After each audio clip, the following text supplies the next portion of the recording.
back to Orange Hat Reviews, everyone. Hope you're all having a wonderful day. So, mystery review. It's going to be The Patriot, as Blake St. Clair has actually guessed correctly. The hints were 1776 and Blue Teeth, which is a comedic little scene in this movie where Heath Ledger and his love interest have blue teeth because they put a smidge of ink in their or in the water or tea that they were drinking, and it dyed their teeth for a while. Anyway, this movie is actually a very good Roland Emmerich film. It actually does do a very good job at telling the story, the writing. The objective quality of this movie is actually quite high. This movie is, contrary to popular belief, not an accurate historical drama. It is just a story that they made up to take place around real life events of what went on in 1776 during the Revolutionary War up to 1781, where the British finally surrendered. Now, this movie is, or the cast of this movie, I have my talking points over here, so I'm going to be looking over to the side a couple of times, or every now and then. The acting of this movie, the cast rather, Mel Gibson, Jason Isaacs, Heath Ledger, Tom Wilkinson, Adam Baldwin, top choices. And they did a very good job at having a few big names. Not too many big names, but a few big names. They also had Chris Cooper, and I can never pronounce that French guy's name. Checky or something like that. Karov or something like that. But anyway, they got a Frenchman in here. So, the movie is basically based around Mel Gibson and his family. This is during 1776 when the United States was formally getting ready to declare their independence from the British Empire. And Mel Gibson's character, Benjamin Martin, had to go into a Congress, hold it, or a seat of Congress to deliver on a vote of whether to go to war or to try to negotiate. And the acting in this entire scene, there is some bad special effects. That is the only real niche about this that is not really good because, well, this is a 1999 film, I believe. So the effects won't or don't really hold up as much. However, the setting and the set dressing and whatnot, the production design, all of that was pretty much very well done. They took their time with it. They actually showed that they cared a lot about it. So yeah. What else? The story basically, yes. His character, or Mel Gibson's character, is well established because it shows that he's trying to do best with his family because at the time, thank you, Jade Shadow, I see you lurking. And yes, Blake St. Clair, you also did get it right on the head. So a good guess on that. So yes, he's at this time, he's already fought in the Indian Wars. And there's this stigma about his character, what happened at Fort Wilderness. And nobody really knows, his kids don't know, and they're very curious about it. And you also see his second oldest looking at or playing with these colonial soldiers, reds and blues, and he's also painting the blue, or he's painting the soldiers each blue. Now these are lead soldiers. Back then, toys, well, some of them were lead. And this will actually come to play later on. It's small little details that actually carry the story pretty well. And so they get a letter from the post carrier, and they're finding out that they're drafting, or you actually hear that they are drafting a Declaration of Independence in July. So that's a pretty cool little piece of history. And it also coincides with the second option that I was thinking about doing for this mystery review. I was actually thinking about doing National Treasure, which Mara Jade actually guessed at when I dropped the hints. So good guess, Mara. You actually had it correct for my second option. So points to you there. So anyway, Mel Gibson, you see him making a chair, a wooden chair. And he gets into it, or he finally weighs it down. He says it's a perfect weight. And then he sits in it, tries rocking a little bit, and nothing happens. So he starts smiling at his two young daughters. And then the chair collapses, and you see him pick it up and throw it angrily into a pile of other broken chairs. So, yes, this establishes that Mel Gibson's character does have a temper problem. And that comes to play later.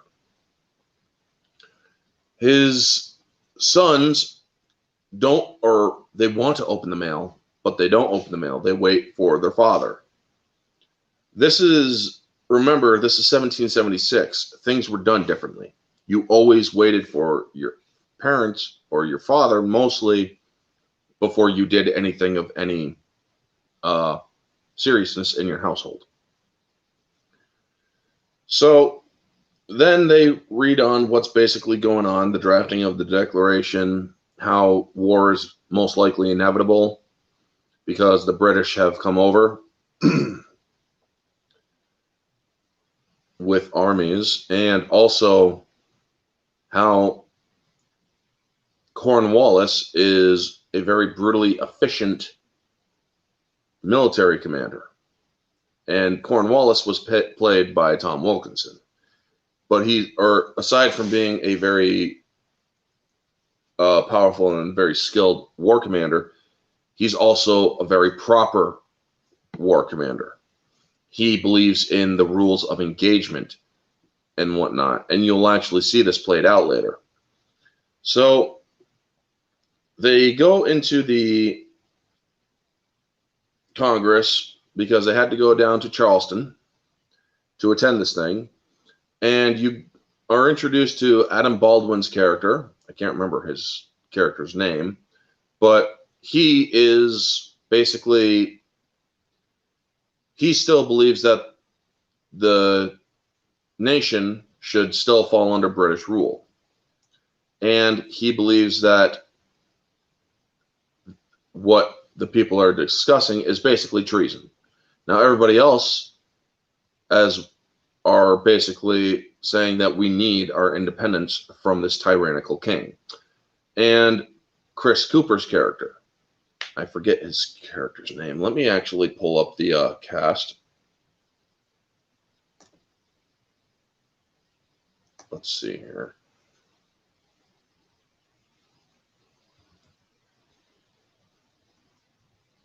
Oops.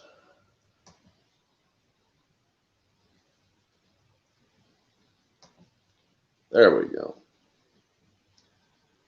Colonel Harry Burwell. Harry Burwell, yeah.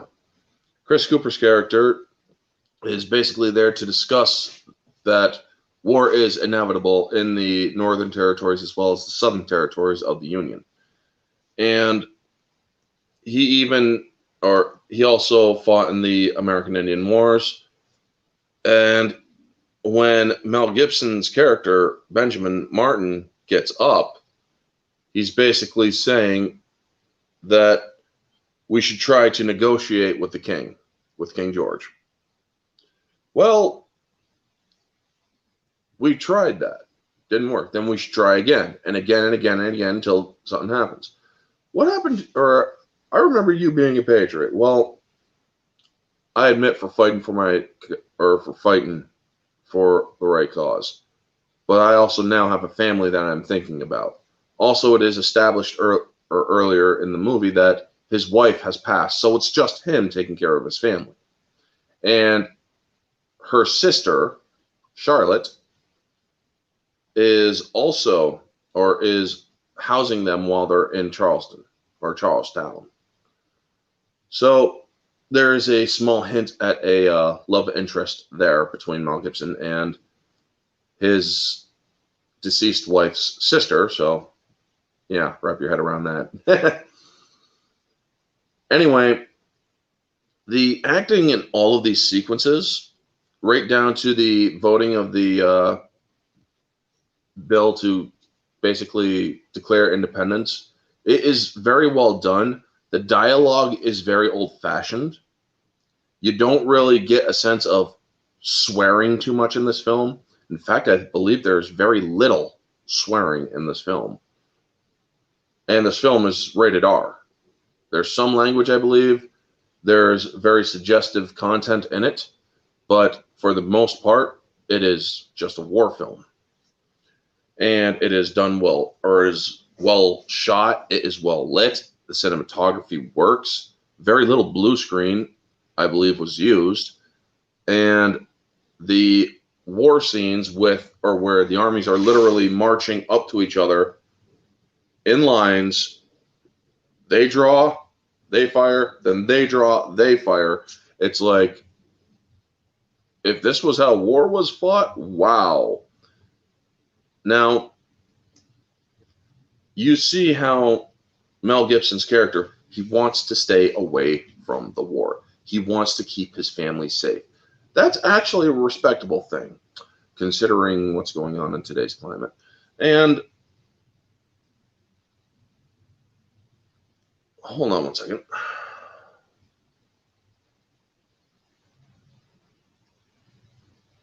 Yes.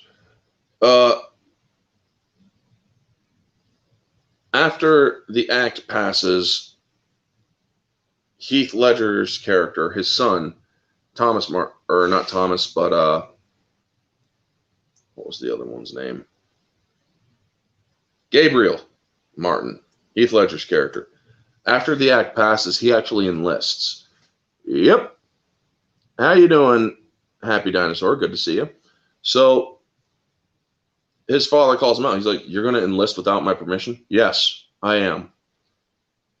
I understand you want to protect your family, but you don't hide behind it," is basically what he tells his father.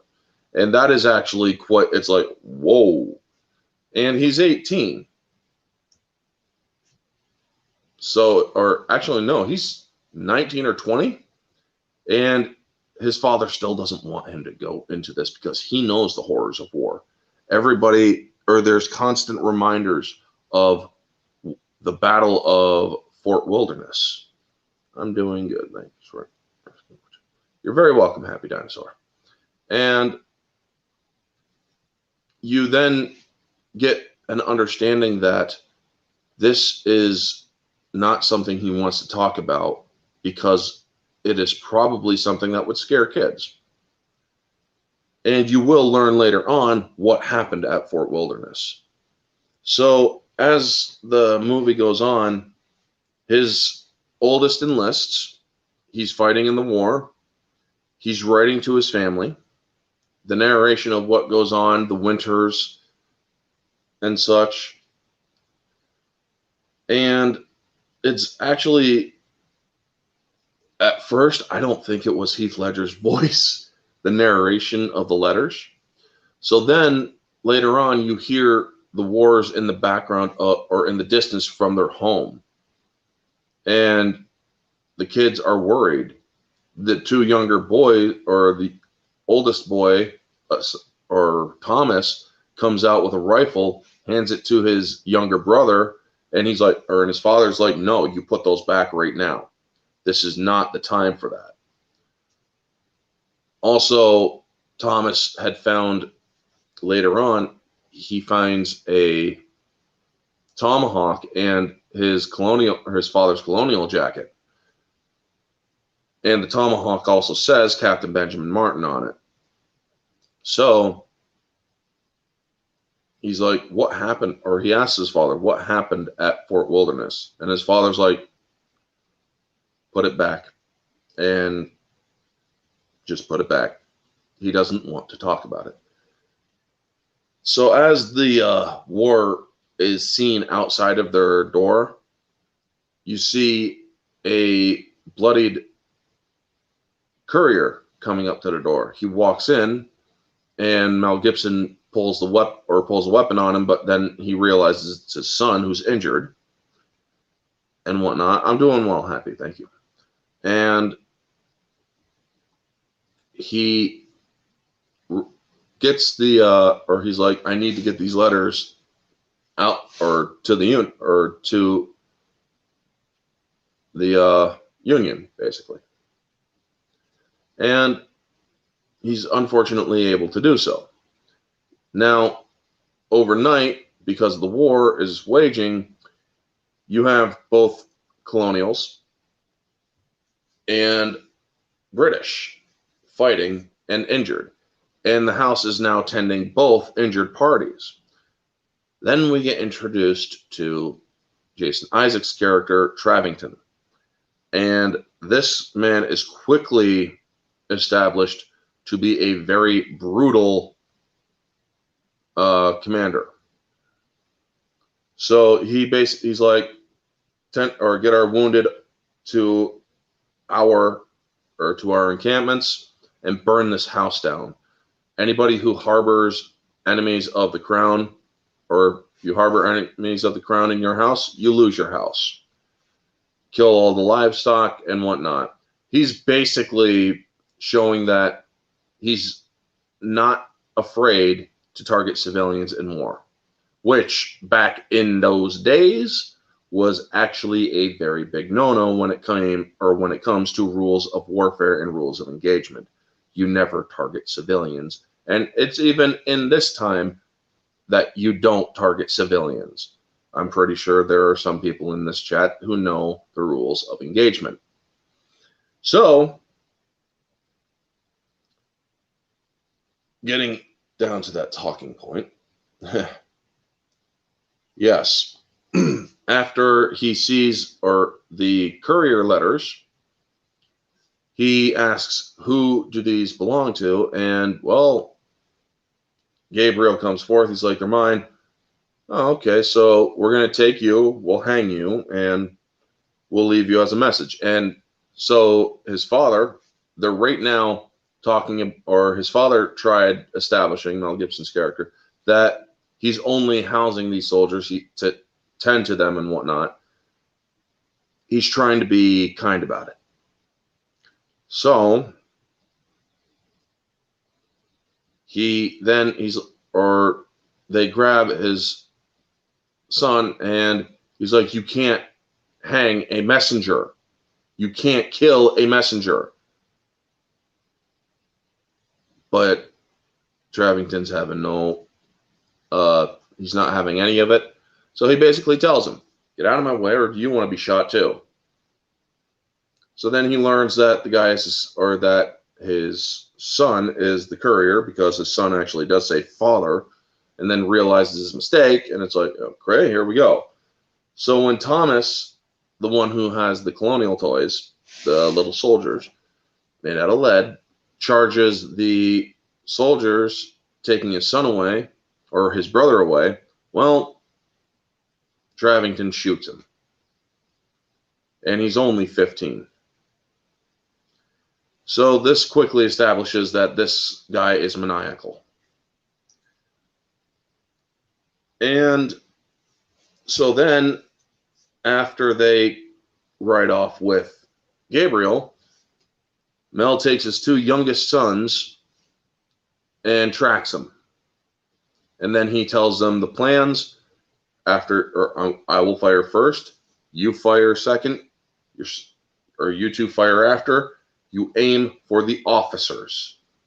And this is also a rule of engagement that you back then didn't really break, because officers were not really meant to be engaged in the battle, because they are meant to coordinate battles. So Mel Gibson doesn't care. He wants vengeance for what just happened to his son. And give me 1 second, folks.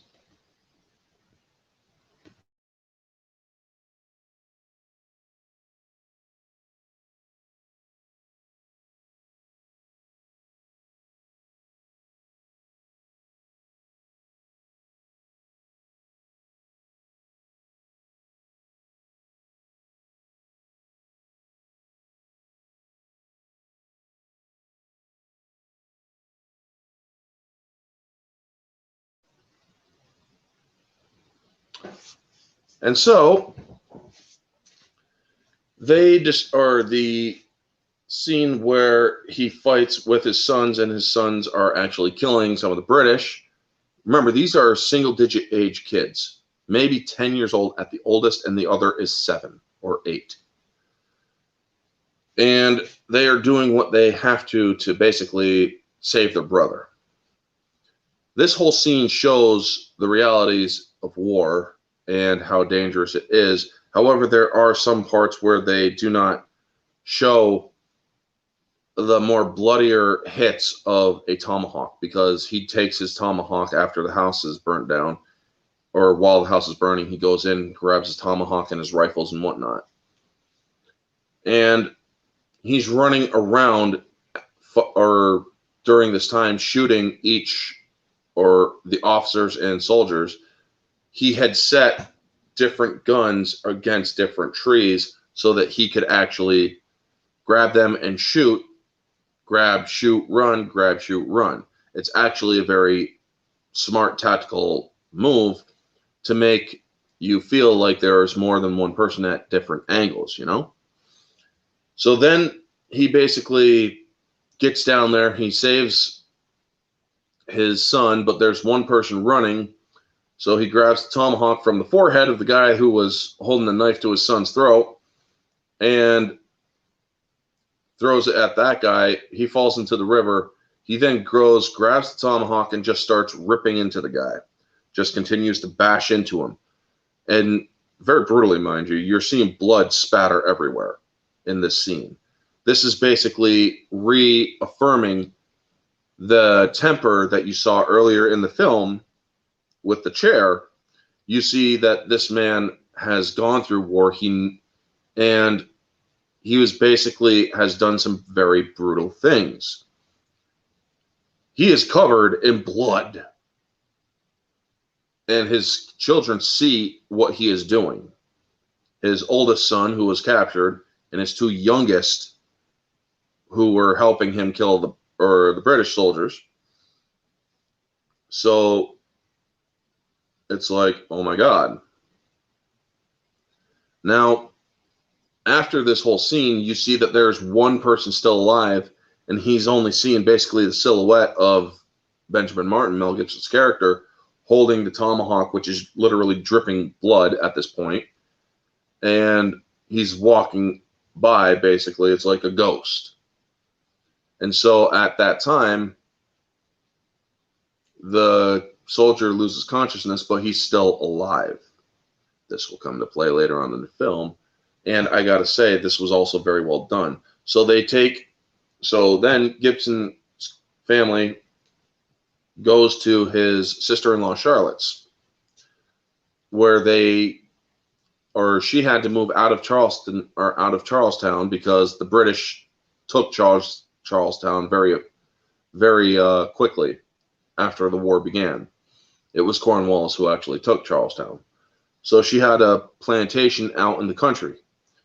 So now she is taking care of the kids, and there's a nice scene between his youngest sons where the older of the youngest is glad that he killed those British soldiers because they killed his older brother.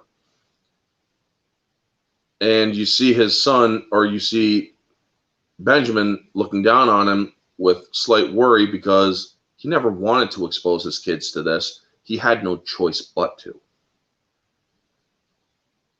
And then he looks at his other son, who is clearly haunted in this instance. His youngest son is truly, and he makes it look, nobody does intense action like Mel. You're very right, Blake. In the movies that Mel Gibson has done, like Braveheart and The Patriot, those scenes are extremely brutal. A lot of people don't realize that there was a lot of blood in those movies, especially in this one as well. I mean, they show what happens when a cannonball hits a body in this movie. People losing legs, people losing heads, and whatnot. And that is actually one of the quality marks of this film, is the realism for the most part. They show what happens in war. They have the big squibs with the blood packets that are big that will pour out some blood. Now, after he tends to his kids, his oldest, who just got captured, he wants to go back out there. And he's like, I forbid you to go out there. I'm not a child. You're my child. That is a great line that is worth noting in this review. And when you see this review, or when you see this movie, you feel the emotion of these characters. These characters, or this acting is so well done that you can actually feel the urgency, the danger, the worry, the heartbreak, all of the emotions that are in this film. You can actually feel it off of these actors, because that is how well done Roland Emmerich is. When he does a film, he does it right. So this whole exchange between Heath Ledger and Mel Gibson, it shows that Benjamin still doesn't want to go to war. He only wanted to save his child. But Heath Ledger is a conscript in the army, so he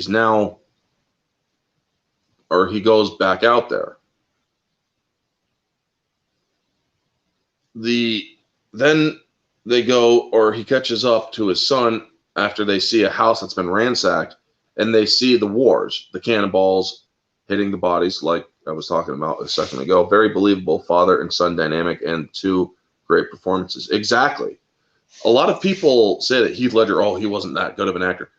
Heath Ledger was a very fucking good actor. He was very good. Yeah, a lot of people give him gripe over the Joker. But you know what? I honestly thought that was one of his best performances, and I'd still say that if he was alive today. I'm not saying that simply because he died. Heath Ledger was a very good actor. From 10 Things I Hate About You to The Imaginarium of Dr. Parnassus, the man did wonderful work. I believe 10 Things I Hate About You was his first film, but I could be wrong. I believe he did other works before that. But anyway, his father, they're looking out the window, seeing the slaughter, and his father tells him, this war was over before it began. Basically he's telling him, this is the horrors of war, son. What you've seen so far is nothing compared to what can happen. What you have seen, yes, you have grown because of it. But what you are seeing now, imagine it bigger. Imagine it worse. Because it will get worse. One of his first American roles for 10 Things. Yes. Thank you, Blake. He has a great movie from Australia early on called Two Hands.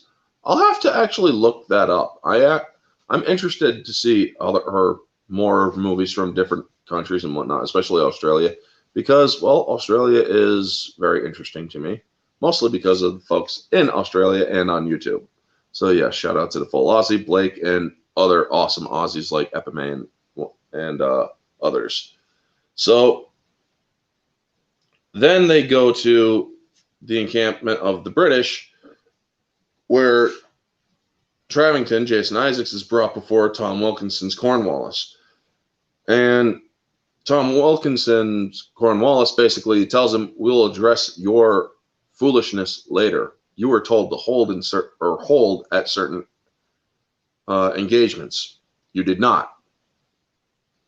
You were also told, or we've also heard, that you've built up a reputation that the colonials call you the butcher.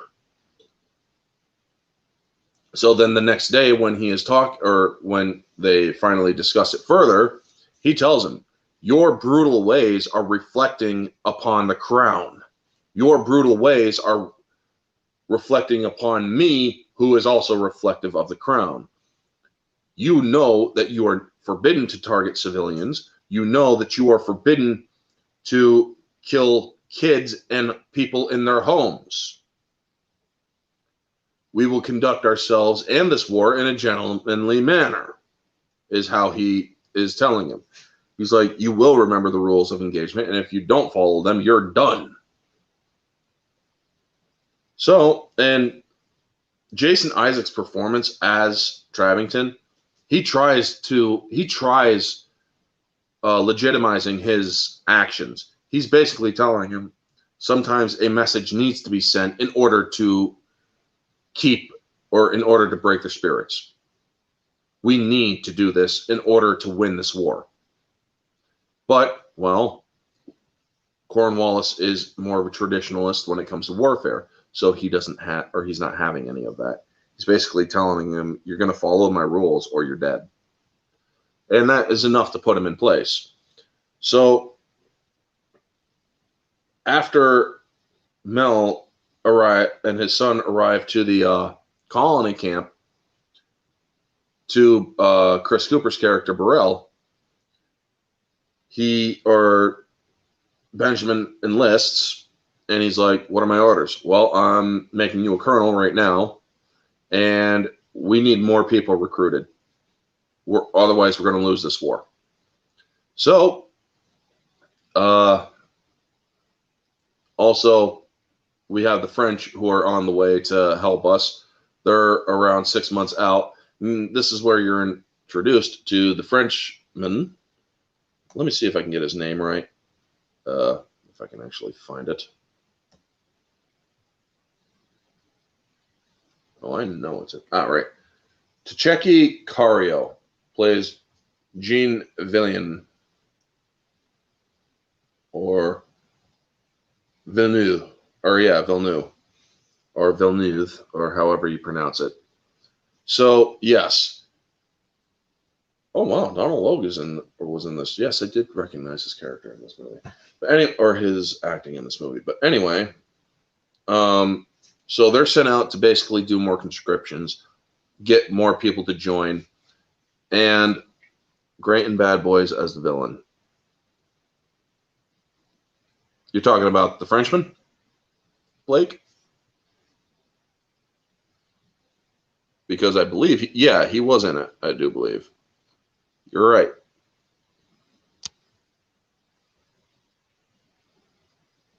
So, yeah, he's sent out, and he's to go with Mel while his son goes in a different way. He's like, I taught you how to hunt, how to trap, the different paths you could take and whatnot.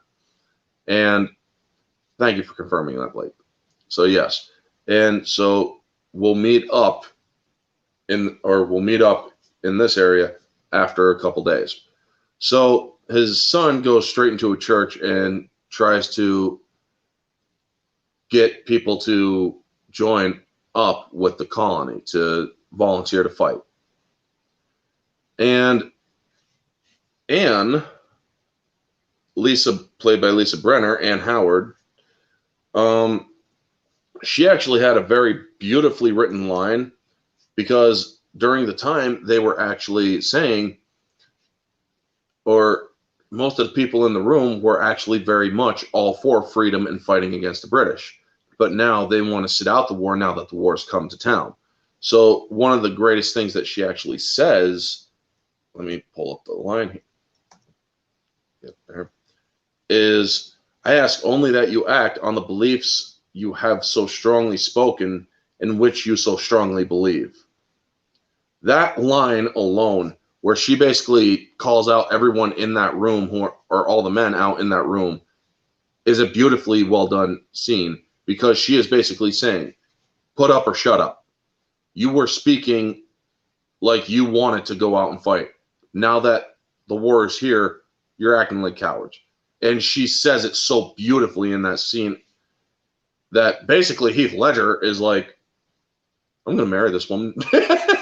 So it's, or he then rides off, but before he does, or the Reverend is also comes out, and they're like, Reverend needs to tend to his flock, but also he needs to fight off the wolves. And that is another great line too. So then we get to Mel Gibson's way of conscriptions. They find this dive out in the middle of nowhere. Oh, and he's like, and the Frenchman's like, are you sure these are the kind of guys we want? Long live King George! Yells that out in the middle of the tavern. Everybody pulls guns on him and starts throwing shit at him. He's like, yeah, I think these are the guys we want.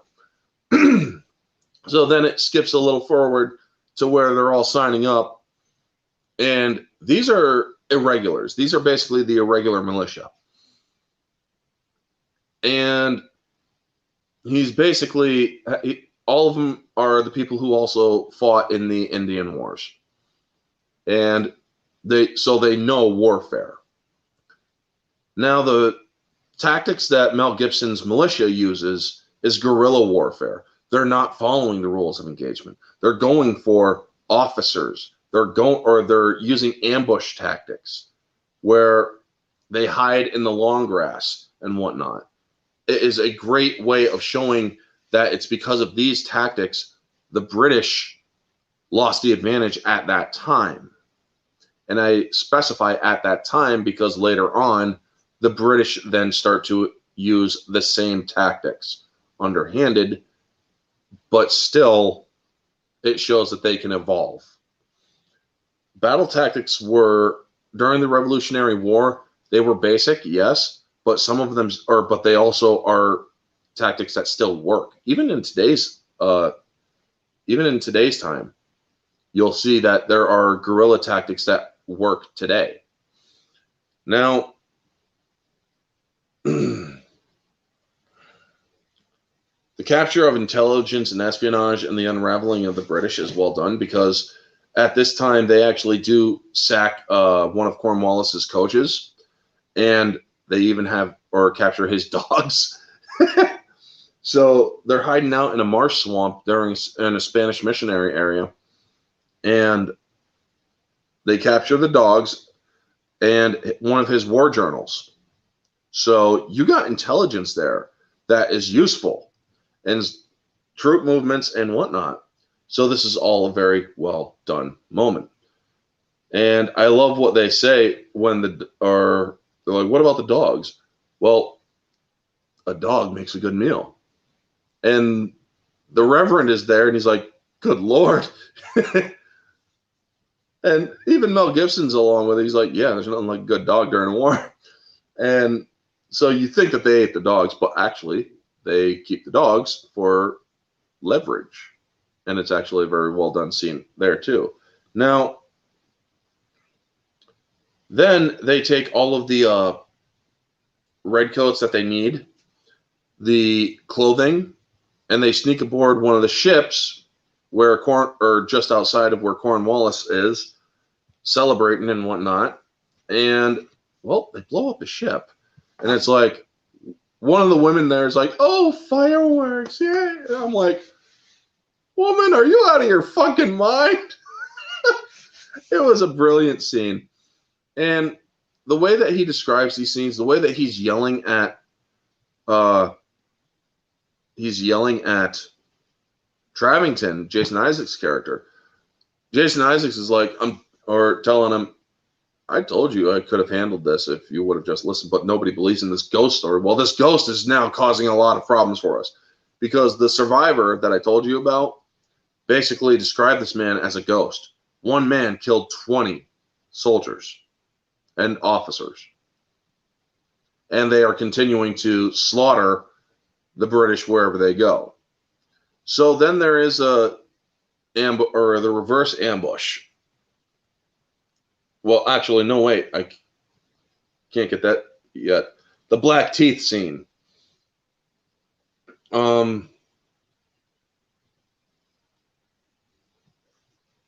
Black Teeth scene also showed that there was, or when he arrived into that town, he goes up to Anne because, well, he asked her if he could write on her. Now he's asking if he can call on her. And they have a nice little tender moment, Heath Ledger and his girl. And then there's the Black Teeth scene, which is pretty freaking funny. So, yeah, Heath gets some that night and is basically able to move on. Then there's the reverse ambush scene, or the road ambush backfire, where they don't want to kill any of the soldiers. Now, during the first engagement, they did kill soldiers who were surrendering, and his son did tell him, these men were in the midst of surrendering. We cannot be as brutal as they are. We need to be better. And so his father agrees, and he tries to be diplomatic about the next engagement. Unfortunately, it doesn't work that well. And there are a lot of people lost. Now, also during these scenes, there is some parts in the scenes where there are some slaves who were put into the conscript, or into the conscription army of the militia. And Donald Logue's character, well, he is kind of racist in a way. Others are looking at him while this slave can't read, he's still looking at the messages about George Washington and how George Washington was willing to free the slaves that fought for the revolution after a year's time. If they fight for a year, they get freed, and they also get paid for each month. 5 shillings, I believe it was. Donald Logue's like, they're letting slaves fight, and then they're going to pay him or free him and then pay him. What would you do with money? Then later on, during the backfired engagement, well, that very slave that he was yelling at ends up saving his life after he got wounded. So there's also that. Now, after that, all these you get more reminders of Fort Wilderness. And then his son asks him, Dad, these men know more about you than I do. What happened at Fort Wilderness? You know, your mother asked that same question to me, and one time I was too drunk and stupid that I actually answered her. So as his son walks away, he starts telling him, our men got pinned down, and then the British came in, or the French came in, and the Cherokee, and they slaughtered our men in their sleep. So we tried following them up. This was during a time when the French and the Indians, the French-Indian War, or the Indian War as I called it, the French-Indian War, where the French and the Cherokee had an alliance together. Well, then Martin and his men went into Fort Wilderness, they cornered them, and they butchered them. They cut them into pieces. They sent their heads to their tribes as a message. They put their tongues and fingers and smaller appendages in baskets. Their heads on platters. He describes it in such brutal fashion that it almost made the bile in my throat rise. It literally gave me a little bit of acid reflux. And I'm like, holy shit. The way that he describes it and the looks on his face, where he is basically just describing it deadpanned almost, tells you that this haunts him. And he does tell him, I will not ask God for forgiveness for what I've done because I know I don't deserve it. What I did back in Fort Wilderness, people called me a hero for it. We were butchers. We were monsters for what we did. And I'm like, it's almost as if you could believe that Mel Gibson was actually in a war that was of that nature.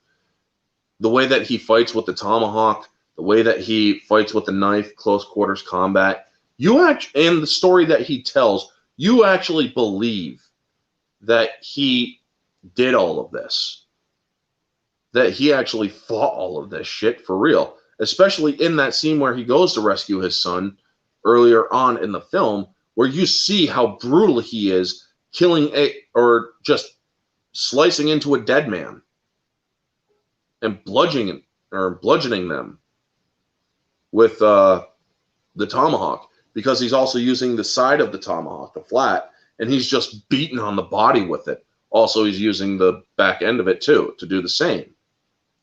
So when he tells the story of Fort Wilderness and how brutal his militia was, you believe it. You believe that this is a man who has seriously slaughtered Indians and French to basically send a message that if you continue this alliance, you will all die. Just like this. And that scene is very well acted. I mean, the direction of Roland Emmerich, like I said, in this movie, Roland Emmerich truly shines as a director. How he has his actors deliver these lines, how he has them emote, how he has them act. It's very well done. Now, this brings us up to another scene the next day where Cornwallis and Martin meet, because during the backfired ambush, well, several of Martin's men get captured. So he carries a white flag, and he also has the dogs. And when Cornwallis realizes that the dogs are there, he's like, let him in. So he feels that he is negotiating with a gentleman. And so when they start negotiating, he's like, you have 18 of my men, I'd like them returned. Or prisoners of war, I'd like them returned. Prisoner exchange and whatnot. He's like, we don't have prisoners of war here. We have men, or we have criminals who are about to die for treason. He's like, well, if you kill my men, I'm going to have to kill your officers. Here, and he pulls open a scope, and he's like, down over there by the tree line, and he sees men, or he sees his officers lined up, getting ready to be shot against pillars, a firing line, if you will. And he's like, can I have their names and ranks? Several lieutenants, couple of, I can't remember the exact line, but he names off their ranks, but it's like they wouldn't give their names. But one of them was a very fat colonel who called me a cheeky fellow. And so they allowed for the exchange. They free the prisoners, and as they are leaving, well, Travington comes in and he recognizes Mel Gibson's character. He's like, wait, I know this man. You can't just let him leave. He is the one that's responsible for slaughtering our troops. He has shown no aggression here. You will not attack him in any shape, way, or form. And they keep on having to remind him, or stand down, basically, because he drew a sword and he was getting ready to go after Martin. But so he couldn't attack Martin, so he does the next dirtiest thing, which is he tells him how he enjoyed killing his son, shooting his son dead in the gut, and how he enjoyed burning down his home. And so you'd think that this would actually get Martin to attack him, which is exactly what he wants. And he tells him, before this war is over, I will kill you. And he's like, Why wait? So he gives him he gives him the chance. He almost hands him the weapon to do it. And so he refuses to take the weapon, and he's like, no, it's not the right time right now. So then he walks off. And as he does, he whistles, and the dogs, because you see that the dogs are more loyal to him than they are to Cornwallis, who originally owned them. So he whistles, and the dogs just run right out. And then they go and get their soldiers, which are they're dummies. They're essentially they are scarecrows. So they bring him in, and he's like, one of the officers, sir. And then Cornwallis sees how he has just been made a fool of, and so him and Travington are talking, and he's like, if you would have let me do it my way, we wouldn't have had this problem. And so he's like, we conduct ourselves accordingly, gentlemanly. And he's like, and look where that has gotten us. We just lost prisoners to this. And he's like, but if you want me to fix this situation, you want me to bring him in alive, I'm going to have to engage in methods that are, how was it that you said? Brutal. I will find his families, or I will go after their families, basically. I will find out who they are, and I'll go after their families. And this is where you see the tide turn, where you think, or that Mel Gibson's militia has just won a huge victory. Well, now you're going to see a truly devious Travington unleashed, where he tells him, I'll never be able to go back to England if I do that, or if I do it this way. And Cornwallis looks at him and he's like, after this war is won, the rulers of this, or the people who are in charge, will be landowners. And he's like, tell me about Ohio. So basically, in order for him to, or he has to get Mel Gibson alive, slaughter or win this war, and he gets Ohio, the entire state. Lovely. Now, Travington's campaign and warfare against the civilians, the pain that you see the families go through, especially one of them who had a young redheaded boy. His house is the first to be burnt down, and his wife and child are killed. His child was 10 years old, and he was one of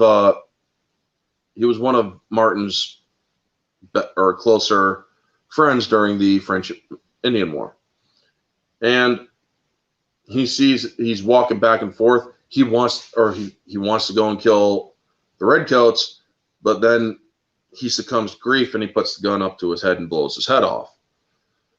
You then see other houses are being sacked and whatnot.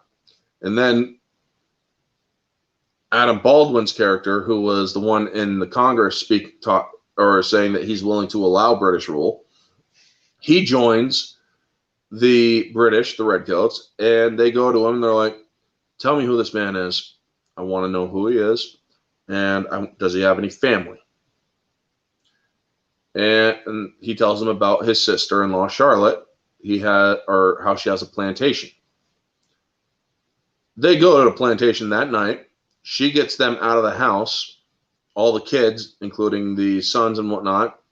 There is a close call with one of the sons because he couldn't get under or down into the kitchen quick enough to hide.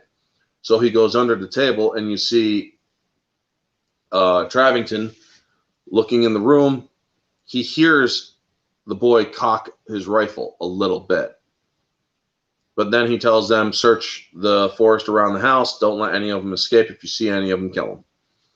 But then he goes to search under the table, and the boy's gone.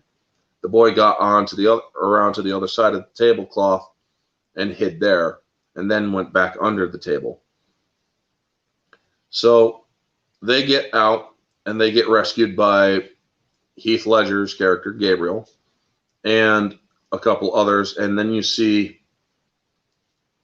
Benjamin Martin, Mel Gibson, shooting off to try to get the British to chase after him, which it works because then they get Charlotte's character, or Charlotte and the girls and the sons, to safety. They take him down to a slave plantation so that they can hide there.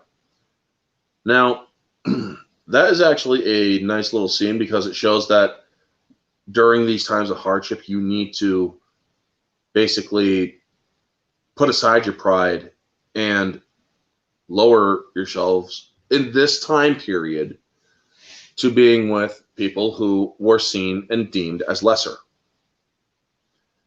And you slowly figure out that they may live more simple and less sophisticated, but they also have a more happier way of life in this certain situations.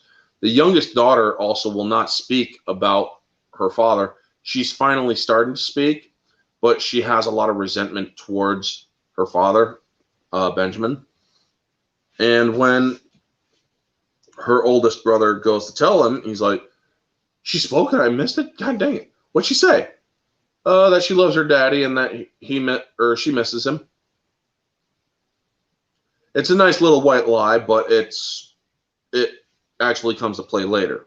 So when he gets down, he goes to hug her, she runs away instead of, and well, he slowly realizes that his son may have lied to him to spare him feelings, you know? So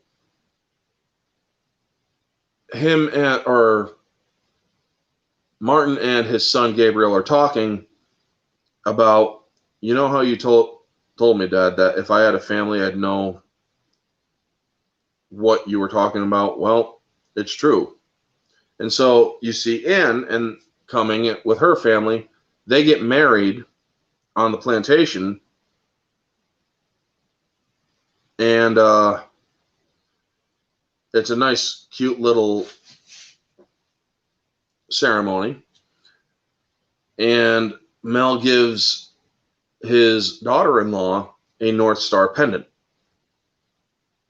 which is gratefully accepted. So the next day, they return back to their hometown, and the Redcoats are there.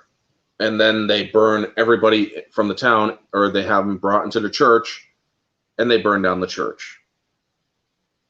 But not before learning exactly where Martin and his men were hiding in the marsh.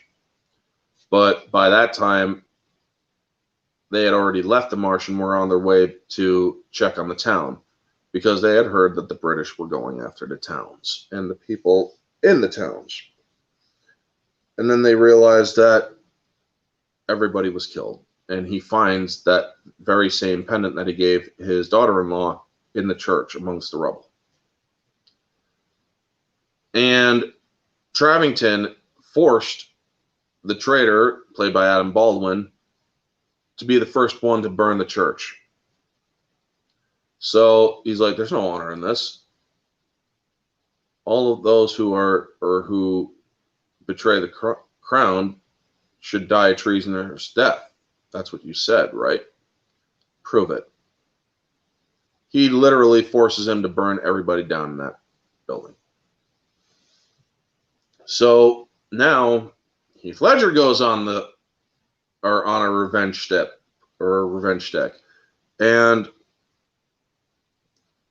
his smaller militia actually catches the Redcoats by a riverside and kills most of them except for Travington. Travington manages to kill most of them and then gets into a shot with Heath Ledger. You see him get hit in the arm, fall down, not move. Well, Heath Ledger wants to make sure he's dead. Or no, wait, he was actually shot in the gut in this scene. And as Heath Ledger goes to stab him, he stabs, or Travington stabs him. That's when his father shows up after Travington runs off. And the scene between Heath and Mel in this scene, the acting of Heath's character dying and his father's reaction and whatnot and such. I was freaking ball. Niagara Falls, folks. Basically, Niagara Falls right there.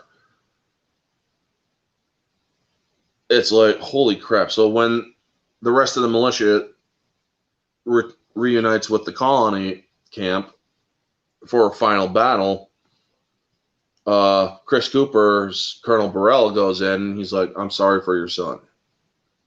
And he basically goes up or tries he's like, why do men feel like they can justify death? There's no point to it. You see that Mel Gibson's character is broken at this point. He just lost his two oldest kids. And he doesn't want it anymore. It's to hell with it. He's done.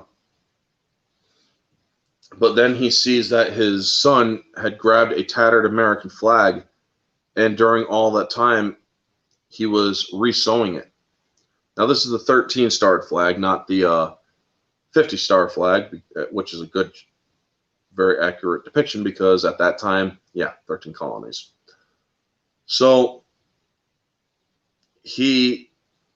after he sees that his son had done this, it kind of reinvigorates his patriotism. So he's riding with that flag on a pole to the next battle. And they're like, there's no way that we're winning this. There's no way or they outnumber us a lot to a little, basically. The final battle where they are basically showing that, or they show the even more brutal ways where a bouncing cannonball can still have enough momentum to shear off a person's leg. And when I saw that, it's like, holy shit, that has got to hurt. I mean, they have Cornwallis in the back. Now, Cornwallis, in a scene that previous night, or of the previous night, he tells him, we've smoked them out. We're done with them. Now you are not, or you will hold your men back. You will not attack until I give the order. So then during the battle, Travington sees the ghost. And he's like, sound the charge. We were told to wait. What's up, man? Orange, good morning. What's the film this time? The Patriot. Price. Yep, it's the Patriot today. So, he gives the order to charge, and that shows dissension amongst the ranks on the British. And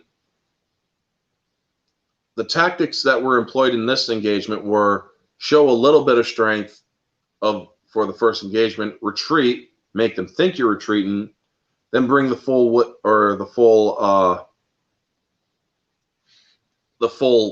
might of your army and just do a major blitz forward. And that was actually a well done shot where the British started to advance too soon. And even though most of the Union was decimated, they're like, keep pushing forward. Do not retreat. Show them we are not afraid of them, and show them we will continue fighting. So because of this, because they had continued to persistently push forward, the tide actually turned. And they were literally scaring the Redcoats off the field. And the fight scene between Jason Isaacs' Travington and Mel Gibson's Martin was also very well done, where they charge each other. Mel Gibson just rolls the flag and spikes the horse. There's a lot of horse deaths in movies with Mel Gibson. I'm almost wondering if he has a thing against horses. No, I'm just kidding. So the fight on the ground where they're hitting each other, the sword play against tomahawk and the knife and whatnot, it's all very well done. And you actually think that Travington will actually win because he does gain the upper hand. He slices him in the back of the legs and in the back, and he's slowly cutting him to pieces, and then he's like, and you said you were going to kill me. What a load of rubbish. So he goes to take his final swing to take off Mel Gibson's head, but Mel Gibson's like, whoop, just turns his head, guts down, and then stabs him with a bayonet, which puts him on his knees, and he's like, my children said, or my sons were honorable men. I'm not. And so he takes another bayonet off of a rifle and puts it right through Travington's throat right here. Very firmly killing him. But also that's a slow death too. Gut stuck in the gut and then through the throat. Yeah, that's painful, and that's a horrible way to die. So after that scene, there's a small narration of how the British were finally pushed back in 1781. They were pushed back to Yorktown. And the French, who were supposed to arrive 6 months after a certain earlier part in the movie, had finally shown up 5 years later. It's like, holy shit. Well, actually, more like 4 years later, because there is a passage of time. Now, one of the main objective flaws in this movie is that the kids, in 5 years' time, they don't age or grow at all. So it's like, yeah, that's only one, but that's only one small objective flaw, but it is still a significant one. Then they all return home, and they're like, your son said that after this war was over, it could be a great or a better place here. We figured we could build a better place, and we figured we'd start with your home. The home that was burnt down by Travington. So the ending is basically them starting to rebuild Benjamin Martin's home. One of the biggest missed opportunities, in my view, is not showing Washington's of the war or side of the war while focusing on the militia's mission. Well, that's the thing. This movie was not meant to be an accurate historical drama. This movie was only to basically tell a story around the true events. So you see, while you do see Washington in this movie, it's only a brief shot of him riding along, but it's not meant to be around his part of the war, you know? The Cavington and Martin are fictional characters, but from my learning of the Revolution, they were based on real people. I forget their names. Yes, it is an embellished historical drama, but it's also based around true events. But these events are dramatizations. They did not occur in real life during the Revolutionary War. Now, that does actually conclude the movie. The score throughout this movie was also very well done. I don't know who did the score, but like I said, very well done. Objectively, we'll get to the scores now. Objectively, this movie is around an 8.5. There are some goofs here and there. Some of the acting could have been better in certain areas, but for the most part, it was pretty solid, or it's a pretty solid film.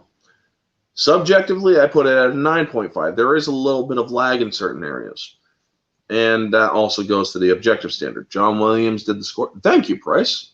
Well, that also does make sense. So yeah, subjective, it's a 9.5. The lag isn't too much, and the kids not aging doesn't take too much off of the subjective. I did like this movie for the most part. This movie is almost 3 hours long. It could have been slightly more condensed. This was the extended edition too, but this movie could have been slightly more condensed. But with the additional storytelling, it still did a wonderful job. Moviegoer, 9.5 as well. I was entertained throughout. Small lagging here and there, small pacing issues, but other than that, the movie is very solid. Anyway, folks, that is going to be my review of The Patriot. I figured I'd do a very patriotic film, considering it was close, or it's so close to the 4th of July. It's actually after the 4th of July. But still, I wanted to do a nice film, American patriotism. And I figured The Patriot is one of the better choices. Anyway, folks, that is going to be the review. Next week, there is not going to be a mystery review. I'm going to be helping a friend with their moving. So, yes, that day is going to be entirely busy. So, yes, the week after that, I will still have, or I should hopefully have a review or another mystery review. Anyway, also this Friday, or not this Friday night, but Saturday night is the kickoff of season 3 versus streams. Lacey Lennon, Black Widow versus Scarlett Johansson, Black Widow.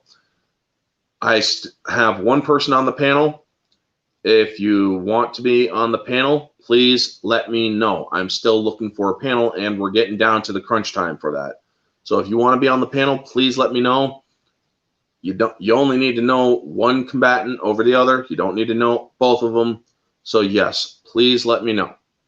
Anyway, folks, it's going to be at 9 p.m. Eastern Standard. It's only going to go for an hour because I also need to mod Mara Jade's stream afterward. Talk nerdy with Mara and Steph from My Nerdy Home. Anyway, folks, that is going to be the video. You all know the drill. Like, comment, subscribe, share, all that jazz. Let me know your thoughts on what you thought of the movie The Patriot if you're catching this on the replay. The church recruitment scene gets me every time, especially as a veteran. Awesome. Price. And anyway, yes, that will be the last comment to be read. Thank you for tuning in, folks. This has been Orange Hat Reviews. Stay humble.